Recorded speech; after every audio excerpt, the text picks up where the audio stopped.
Hello दोस्तों, स्वागत आप सभी के टीएस क्लासेस में। मैं उम्मीद करता हूँ आप सभी लोगों की प्रिपरेशन बहुत अच्छी तरीके से चल रही होगी और आप लोग सब कोई सोच भी रहे होंगे कि रेलवे जे की वैकेंसीज कब तक आएगी। देखो, वैकेंसीज हो सकता है 3-4 महीने के बाद आए, बट प्रिपरेशन अगर अभी से नहीं स्टार्ट रखोगे तो भाई कैसे एग्ज़ाम निकाल पाओगे। तो मैं इस वीडियो के हेल्प से प्रीवियस ईयर के जो क्वेश्चंस होते हैं रेलवे जे मैकेनिकल ब्रांच का वो डिस्कस करने वाला हूँ। और वीडियो पूरा देखो, उसके बाद आपको समझ में आएगा कि इसका बेनिफिट क्या होने वाला है, क्योंकि प्रीवियस ईयर का जो क्वेश्चंस होते हैं बहुत ही ज़्यादा इंपॉर्टेंट हो जाता है जब आप प्रिपरेशन करते हो किसी भी एग्ज़ाम में। तो और ख़ास करके अगर आप रेलवे जेई की बात करोगे, जैसे आप CBT 1 क्वालिफाई करके CBT 2 में जाते हो तो आपको पता होगा कि 150 क्वेश्चंस 2 घंटे में करने होते हैं। उसमें से जो 100 मार्क्स के क्वेश्चन जो होते हैं वो आपके टेक्निकल सब्जेक्ट से आते हैं। उसको उन लोगों ने 10 सब्जेक्ट सिलेबस वाइज में डिवाइड किया हुआ है। उस 10 सब्जेक्ट में अगर आप देखोगे, सबसे ज़्यादा जो इम्पोर्टेंट सब्जेक्ट आपको मिलेगा वहाँ पर प्रोडक्शन मिलने वाला है। 50% से ज़्यादा क्वेश्चंस तो भाई उसी टॉपिक से आते हैं। तो जब तक आप एग्ज़ाम को नहीं समझोगे, उसका सिलेबस नहीं समझोगे भाई, तो पढ़ने से सिर्फ कुछ नहीं होने वाला है। समझ रहे हो? देखना यहाँ पे मशीन डिज़ाइन टॉम का सिलेबस ऐड नहीं होगा, मिलेगा। पता चले वो बच्चे पढ़े जा रहे हैं, पढ़ो, बट दूसरे एग्जाम में वो पूछे जाने वाले हैं। रेलवे जे में फिर वो पूछा नहीं जाएगा। प्रोडक्शन ज़्यादा इंपॉर्टेंट है भाई, तो उसको क्यों ना अच्छे से तवज्जो दिया जाए। तो इस वीडियो में मैं डिस्कस करूंगा मटेरियल साइंस के प्रीवियस ईयर के क्वेश्चंस जो आपके 28 अगस्त 2019 टॉपिक ऐड किया। कौन कौन से अगर बात करोगे तो सबसे पहले इनका topic, favourite topic, mechanical properties, जो आप सॉम में भी पढ़ते हो। स्टील के बारे में, टाइप्स ऑफ स्टील क्या होता है, कौन कौन से उसमें एलोइंग एलिमेंट क्या क्या मिलाते हैं, उस पर क्या क्या उसकी प्रॉपर्टी कैसे चेंज होती है, और हीट ट्रीटमेंट। बस ये 3 ही इसमें जो है इंपॉर्टेंट टॉपिक्स होते हैं। अब पता चले बहुत सारे क्रिस्टल वगैरह दूसरे चीज़ पढ़ने लग रहे हैं रेलवे जे की अगर आप तैयारी कर रहे हो तो भाई वो क्वेश्चन इसमें नहीं पूछे जा रहे हैं। ठीक है, तो ये अभी मैं आपको दिखाने भी वाला हूँ। तो चलिए डिस्कशन स्टार्ट करते हैं। First of all question number 1 देखो। आप देखो क्वेश्चन नंबर 1 क्या है। क्वेश्चन नंबर 1 का purpose of anodising process. Anodising जो प्रोसेस होती है उसकी पर्पस क्या होती है। तो ऑप्शन 1 देखो क्या है। Option A, provide corrosion and wear metal surface, decorative appearance, provide specific colour, और ऑप्शन डी है ऑल ऑफ दी अबव। तो आपने सुना होगा जो एनोडाइजिंग, गैल्वेनाइजिंग, ये सारे जो प्रोसेस होते हैं ये मेटल के सरफेस में लेयर लगाई जाती है। क्यों लगाई जाती है? ताकि उसको करोजन से बचाया जा सके, वेयर एंड टियर से बचाया जा सके। तो इसलिए इस क्वेश्चन नंबर 1 का जो आंसर होगा ऑप्शन ए होगा। क्या होगा? Provide corrosion and wear metal surface लगाया जाता है with the help of anodising process. Clear हो गया? चलो बात करते हैं question number 2। Which of the following is not present in stainless steel. आपको पता होगा कि स्टेनलेस स्टील जो होती है भैया उसको जंग रोधक, उसमें मतलब जंग नहीं लगती है। तो जंग नहीं लगती है उसके लिए भी एक एलिमेंट मिलाया जाता है। उस एलिमेंट का नाम क्या होता है? क्रोमियम होता है। और स्टील जो बनता है वो बनता कैसे? ये भी आयरन के प्रोडक्ट से ही बनता है। आयरन में जब आप कार्बन कंटेंट को जब आप लिमिट कर देते हो और भी दूसरे तरह के एलोइंग एलिमेंट जैसे कि मैंगनीज, वेनेडियम, क्रोमियम मिलाते हो ना, तब वो धीरे धीरे वो स्टील की प्रॉपर्टी निकलने लगती है। तो अगर मैं बात करूं कि आयरन का जो फर्स्ट आपको जो प्रोडक्ट मिलता है उसको क्या बोलते हैं? पिग आयरन बोलते हैं। फिर पिग आयरन से आप क्या निकालते हो? रोट आयरन, जो कि प्योरेस्ट फॉर्म ऑफ आयरन होता है। अब उस आयरन में हम कार्बन की जो एलिमेंट होते हैं उसको मिला के उसकी जो हार्डनेस होती है उसको बढ़ाते हैं, और depending upon the content of carbon उसको हम लोग स्टील और कास्ट आयरन में डिवाइड करते हैं। तो आपको भी पता होगा स्टील में कितनी कार्बन की परसेंटेज होती है भाई, चलो कमेंट करके जरूर बताना आप। ठीक है, और कास्ट आयरन में कितनी होती है। तो इस क्वेश्चन में अगर बात करेंगे स्टेनलेस स्टील में क्या नहीं होता है, ऑप्शन ए है आयरन, टंगस्टन, क्रोमियम एंड निकल। भाई आयरन तो रहेगा ही, अगर स्टील है तो वो फेरस मटेरियल से ही बना हुआ रहता है। फेरस मतलब जिसमें आयरन जो है मस्ट होना चाहिए। टंगस्टन ये नहीं होता है स्टेनलेस स्टील में। ठीक है, तो क्रोमियम एंड निकेल भी होते हैं किसमें? स्टेनलेस स्टील में। इसलिए इसका आंसर क्या होगा?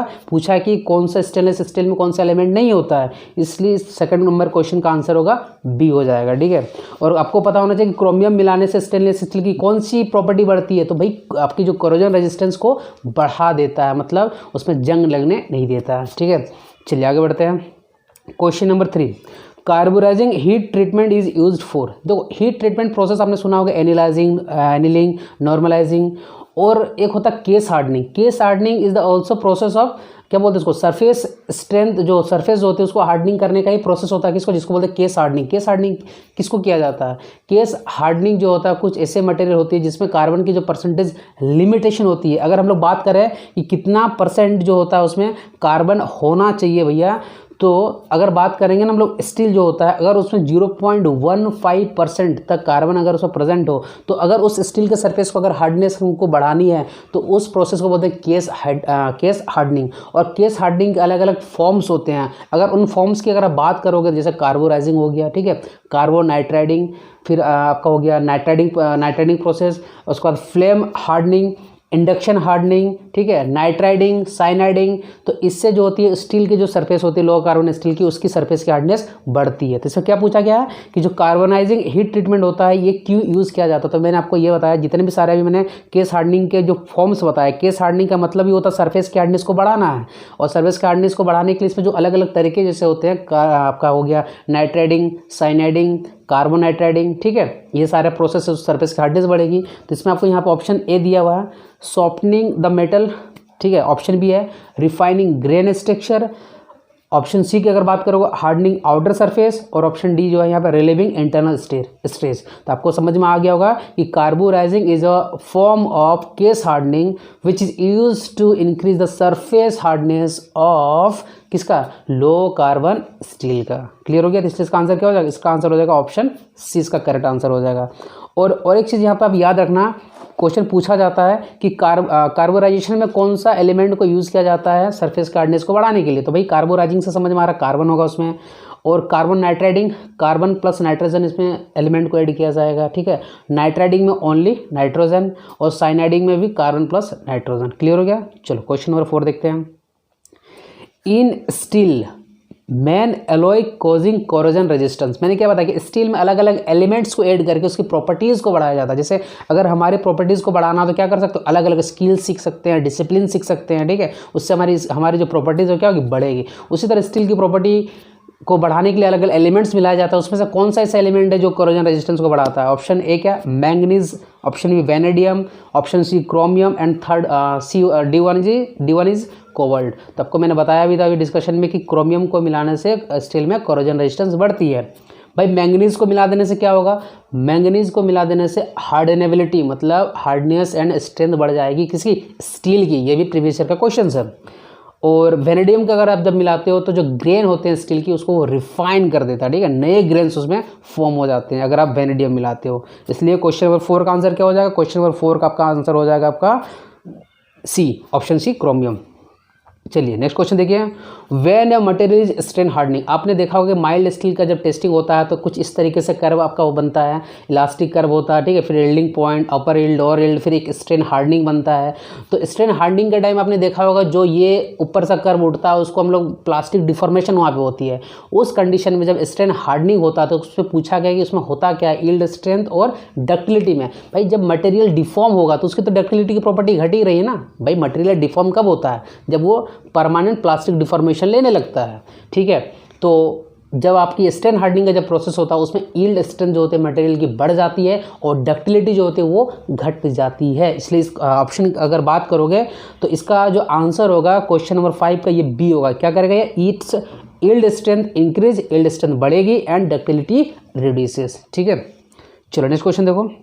क्वेश्चन नंबर 6 अगर हम लोग देखेंगे, in property of metal which allow the metal to draw into wire is known as. हमें पता है मैकेनिकल प्रॉपर्टीज बहुत सारी होती है जो हम लोग टेस्टिंग करके निकालते हैं। तो भाई वायर में अगर हमको कन्वर्ट करना किसी भी मटेरियल को मेटल को, तो उसके लिए कौन सी प्रॉपर्टी की रिक्वायरमेंट होना चाहिए उस मेटल में, भाई वो डक्टिलिटी होती है। इसलिए इसका आंसर क्या हो जाएगा, डायरेक्टली ऑप्शन डी। अगर आप बात करो मेलेबिलिटी, एक मटेरियल की ऐसी प्रॉपर्टी होती है जिसमें आप किसी भी मेटल को मतलब कि सीट में कन्वर्ट कर सकते हो, ठीक है, उसमें कंप्रेसिव लोड लगा के। और टफनेस जो होती है किसी मटेरियल की, शॉक एब्जॉर्बिंग और कह सकते हैं इम्पैक्ट लोड एब्जॉर्बिंग की जो कैपेसिटी होती है वो टफनेस बताती है। तो और इलास्टिसिटी आपको पता होगा, हुक्स लॉ कहाँ से आया, shear stress is directly proportional shear strain up to elastic limit, ठीक है। तो वहीं से हमें आपका निकल के आता है, जब वो आपका प्रोपोर्शनल लिमिट हटता है तो इलास्टिक कांस्टेंट निकल के आती है, ठीक है। और इलास्टिसिटी अगर इलास्टिसिटी तक अगर आप लोड लगाते हो और उसको अगर आप छोड़ देते हो तो material again can regain its original shape, ठीक है। तो इसलिए क्वेश्चन नंबर 6 का आंसर क्या हो गया, ऑप्शन डी। चलो नेक्स्ट क्वेश्चन देखते हैं। In a case hardening process, ammonia gas is introduced on steel. The process is known as. First of all, मैंने आपको बताया था case hardening is nothing but it is the surface hardness improving process, मतलब जो surface जो लो carbon steel की जो हम लोग बढ़ाते हैं हार्डनेस उसकी, तो उसी प्रोसेस को हम लोग बोलते हैं केस हार्डनिंग। और केस हार्डनिंग के अलग अलग फॉर्म्स होते हैं, जैसे मैंने आपको बताया था कार्बोराइजिंग होता है, साइनाइडिंग, नाइट्राइडिंग, फ्लेम हार्डनिंग, ठीक है। तो ये सारे प्रोसेस होते हैं उसके बढ़ाने के लिए हार्डनेस। तो उससे पूछा गया कि अमोनिया गैस ऐड करके स्टील की कैसे हार्डनेस बढ़ती है, उस प्रोसेस का नाम बताओ क्या होता है। जैसे कि यहाँ पे लिखा nitriding option A, option B क्या है carburizing, option C cyaniding and option D ammonizing. तो भाई बहुत सारे बंदे जो जिनको पता नहीं होगा कि कौन कौन सा प्रोसेस होती है आपकी केस हार्डनिंग के, तो वो सीधा अमोनाइजिंग में टिक मार देंगे, जो कि सारा सर गलत है। इसके लिए जो इसका क्वेश्चन 7 का अगर करेक्ट आंसर देखोगे तो ये होता है आपका ऑप्शन ए नाइट्राइडिंग। एक ऐसा प्रोसेस होता है जिसमें अमोनिया गैस ऐड करके स्टील की सरफेस की जो हार्डनेस को बढ़ाई जाती है। क्लियर हो गया, चलो ठीक है। चलो नेक्स्ट क्वेश्चन देखते हैं आगे। ऑस्टेनेटिक स्टेनलेस स्टील कंटेन्स, तो ऑस्टेनेटिक जो स्टील होती है उसमें क्या कंटेंट का कंपोजिशन पूछा गया है। ऑप्शन क्या है 18% chromium and 8% nickel, option B है 8% chromium and 18% nickel, option C है 14% chromium and 0.35% carbon, option D क्या है 14% निकेल एंड 0.35% कार्बन। तो आपको पता होना चाहिए कि ऑस्टेनेटिक जो स्टील होती है, स्टेनलेस स्टील जो होती है, उसमें आपका 18% क्रोमियम एंड 8% निकेल उसमें ऐड रहता है, इसलिए इसका आंसर हो जाएगा ऑप्शन क्वेश्चन नंबर 8 का ए हो जाएगा आंसर, ठीक है। चलिए नेक्स्ट क्वेश्चन देखो। नेक्स्ट क्वेश्चन हमारा हो जाएगा आपका question number 9। The area under the stress strain curve represent. आपको पता है जब माइल्ड स्टील में आप टेस्टिंग करते हो टेंजाइल टेस्ट, तो कुछ इस तरह से स्ट्रेन स्ट्रेन कर्व मिलता है। स्ट्रेस आपका एक्स एक्सिस में, स्ट्रेन आपका वाई एक्सिस में रहता है, ठीक है। इलास्टिक लिमिट, फिर प्रोपोर्शनल लिमिट, फिर आपका इलास्टिक लिमिट, फिर upper yield point, lower yield point, फिर स्ट्रेन हार्डनिंग होती है। और आपको मैंने ये भी बताया कि स्ट्रेन हार्डनिंग में यील्ड स्ट्रेंथ जो होती है बढ़ती है, और आपका जो क्या बोलते हैं उसको डक्टिलिटी जो होती है डिक्रीज होती है। इस क्वेश्चन में पूछा गया है तो उस एरिया को क्या बोलते हैं, स्ट्रेस स्ट्रेन कर्व का जो अंडर में एरिया रहता है तो उसको क्या बोलते हैं।